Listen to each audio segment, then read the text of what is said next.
Hey friends, Mark Holmes here, and as always, I want to thank you all for watching, commenting, subscribing, and being part of the Joe Boo Sports Report. Without you guys, this literally does not work. All right, so, it's been 2 weeks since we've had a game for our Cowboys. We got a team that hopefully is rested. Now, one thing that happened to the Cowboys after with Jason Garrett, for most times after coming off the bye week, we did not play well. In fact, I think we had a losing record after the bye week. You can look at the Philadelphia Eagles and the way they laid that egg last week against the New York stinking Giants, who stink a little bit less after getting a victory over the Eagles, where they really should have two. Let's be honest here. The Eagles have not played well against the Giants, and the Eagles have to play Cleveland tomorrow, and that's probably the easiest game they have of their next five. The Eagles got some real issues. The Giants, of course, are off. And our Cowboys, after coming off the bye week, well rested, may actually get some help. We're going to have Brandon Knight. Looks like he's going to be a starter. Brandon Knight, who was originally supposed to be our third string tackle, ended up being hurt. He's injected into the lineup.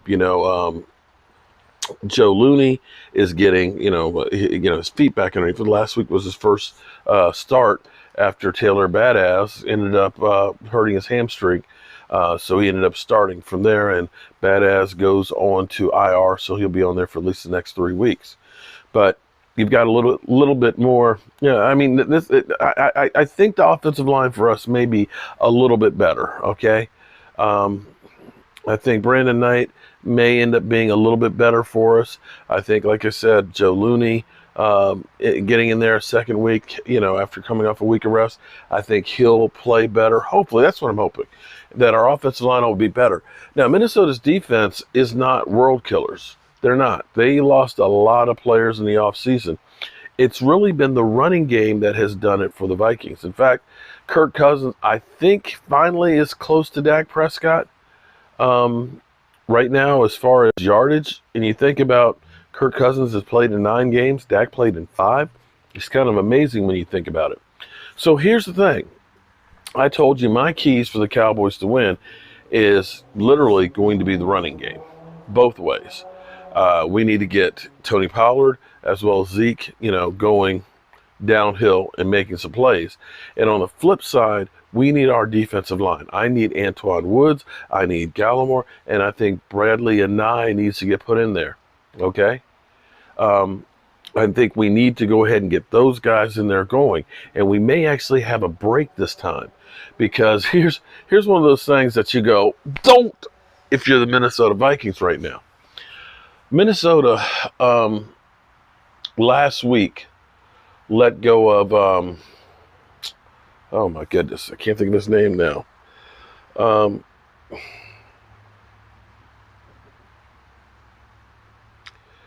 Pat Elfin, that's it. Pat Elfin, their starting guard. They let him go last week because of Ezra Cleveland, their number 2 draft pick last year, became the starter. He became the starter, so they say, okay, let's save some money. Let's let this guy go. Please release me. Let me go. And they did. They released him. They let him go. And so now he's gone. The problem for the Vikings right now is Cleveland rocks. Or maybe he hit his ankle on a rock, because he's out for tomorrow. And unfortunately, because they end up letting go Elfin, who already has been picked up, he's already been picked up. They don't have a quality guard. Now, I know what you're thinking. Okay, but they still got Dalvin Cook. Yeah, well, Dalvin Cook gets going downhill. Gets going downhill because those offensive linemen open up some holes. You're talking about a guard. You end up going from, basically you're going to a third string guard. And you get these young pups, Antoine Woods, getting that push against somebody new, somebody young, somebody with that experience. All of a sudden, You can make some ways. You can battle in here. You can get in the backfield and disrupt things. And that, my friends, could be the key to this game. Now, I don't know. I'm still on the fence with this whole Cowboys situation because I feel the Cowboys are going to win tomorrow. Call me crazy. Okay, you can call me crazy. You can call me crazy. I have this feeling that the Cowboys get a win. And that come Thursday, they're actually playing for first place in the division.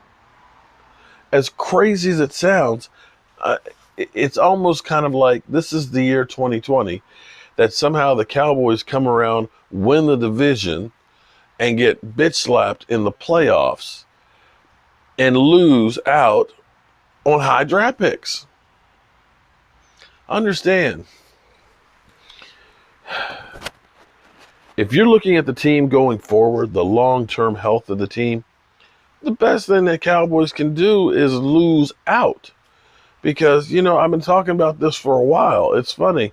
One of the guys on the Bleacher Report, it was like a light bulb hit him. Haven't I been telling you? Haven't I been saying that if the Cowboys are, have that top 5 pick, it doesn't mean only that number 1 pick, is top 5.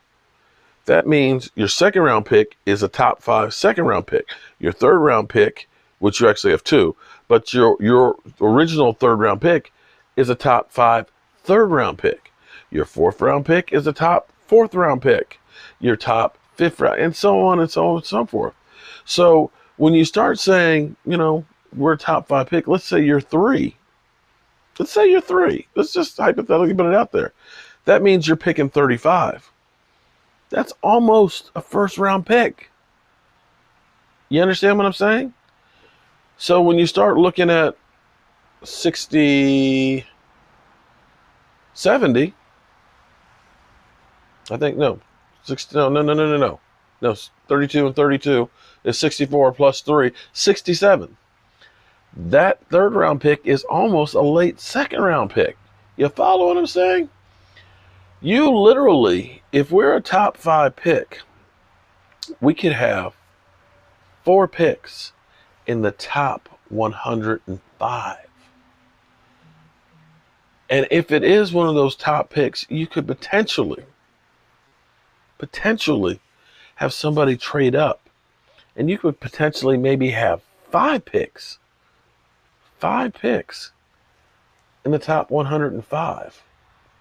You don't think that you could do a whole lot of good for this team by doing that?